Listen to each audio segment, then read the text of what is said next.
इस चीज़ का डिसाइड हम खुद करते हैं, हमें कुछ लोग इस चीज़ों के बारे में बता देते हैं। मसला हमें क्या आता है कि हम जब भी कुछ आगे बढ़ने जा रहे होते हैं, कुछ प्रॉब्लम्स हमारे सामने आ रही हैं और हर किसी के सामने ही आई है। हज़रत अली करमल्लाहु वजह फरमाते हैं कि ऐसा हो ही नहीं सकता कि हमारे किसी मोमिन को तकलीफ ना हो। एक बंदे ने पूछा कि कैसे? वो कहते हैं अगर तुम एक पहाड़ की चोटी पे भी चले जाओ तो खुदा ताला वहाँ पे भी एक बंदा भेजेगा जो वहाँ पे जाकर तुम्हें तकलीफ देगा, और फिर खुदा ताला उस मोमिन को उस तकलीफ के बदले उसका अजर देगा, उसका सवाब देगा।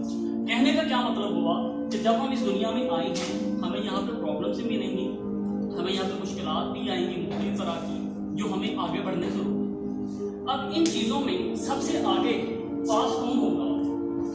वो शख्स जो बहते हुए आंसुओं के साथ मुस्कुरा जाएगा। आपको बहुत ज़्यादा तकलीफ मिली, आपकी आंखों से आंसू बह गए, खुदा ताला उन तमाम लोगों को पसंद करता है जो बहते हुए आंसुओं के साथ